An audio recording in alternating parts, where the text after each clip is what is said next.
All right, everyone. We hear so much about the incredible tech behind AI, right? You've got your neural networks, these super complex algorithms, massive data sets, it's a lot. But what does it all really mean for the bottom line? How do these abstract, kind of nerdy concepts actually turn into cold, hard cash? That's the puzzle we're going to piece together today. Let's dive into AI's financial blueprint. So this really is the million-dollar question, isn't it? How does artificial intelligence actually create financial value? It sounds simple on the surface, but believe me, the answer to this is what separates the companies that just dabble in AI from the ones that absolutely crush it. Nailing this down, well, it's pretty much essential for anyone who wants to make a real impact out there. Okay, so let's define our terms. When we talk about AI value creation, I want you to get the idea of cool new tech out of your head. We're talking about a very intentional process. It's about taking what AI can do, learning from data, making predictions, and translating that into measurable financial outcomes. And those two words are key, process and measurable. This isn't magic, it's not luck. It's a clear strategy that, at the end of the day, you can literally point to on a balance sheet. Now, this is where it gets really clear. I love this framework because it just cuts through all the noise. Essentially, research tells us that AI's financial impact boils down to pulling one of two big levers. Think of it like a game. You've got your offense and your defense. The first lever is revenue growth. That's your offense, proactively going out there and increasing your income.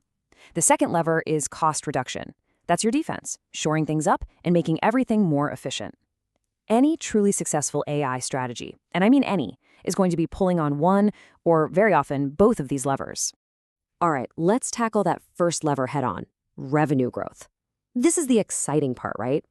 This is all about playing offense, using AI to actively find new opportunities and just serve customers better and more profitably than you ever could before.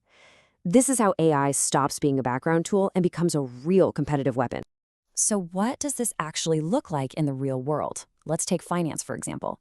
First up, pricing models. Instead of a static price list, imagine AI creating dynamic models that adjust in real time based on a million different market signals. That's huge.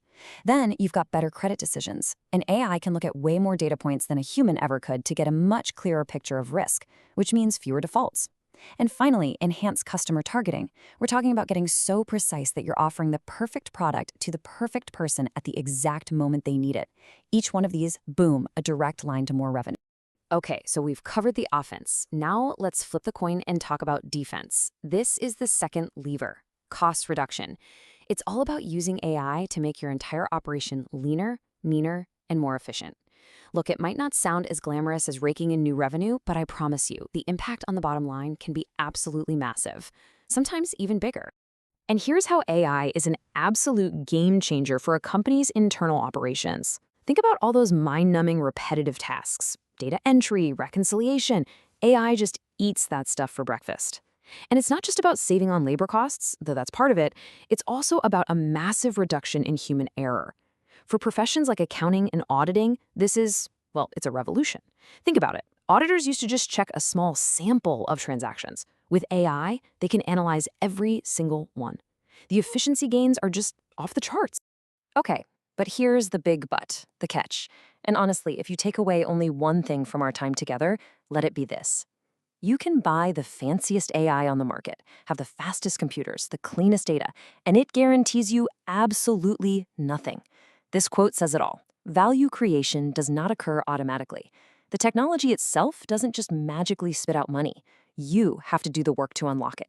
So if technology gives us these two powerful levers we just talked about, what's the fulcrum? You remember from physics, right? The pivot point that makes the lever actually work? Well, it's the organization, it's the people, the culture, the way things get done. Without that strong fulcrum, that powerful organizational engine, your amazing tech lever is just, well, it's just a useless stick. So how do you actually build that strong organizational fulcrum? It really boils down to three critical human-led actions. First, you have to redesign your processes. You can't just slap AI onto your old broken ways of doing things. That's just automating inefficiency. You have to rethink how work gets done. Second, you gotta align incentives. I mean, if your team is scared they'll get in trouble for trying a new AI tool and failing, guess what? They're never gonna try it.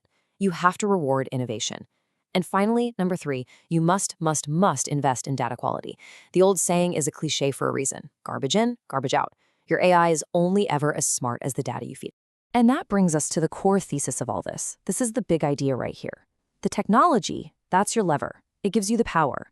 But your organization, your people, your strategy, your culture, that's the fulcrum. That's the pivot point that lets you apply that power. You absolutely cannot have one without the other if you want to make a real impact, if you really want to move the world. So as you move forward into your careers, I want you to leave with this question. It is so easy and so tempting to get completely lost in the tech, to focus only on the newest algorithm, the coolest platform. But the real game changers, the people who actually create lasting value, are the ones who get both sides of this equation. So the question for you is, are you going to be the person who just knows how to operate the lever? Or are you going to be the leader who builds the strong fulcrum needed to unlock its true world-changing power? Something to think about. Thanks, everyone.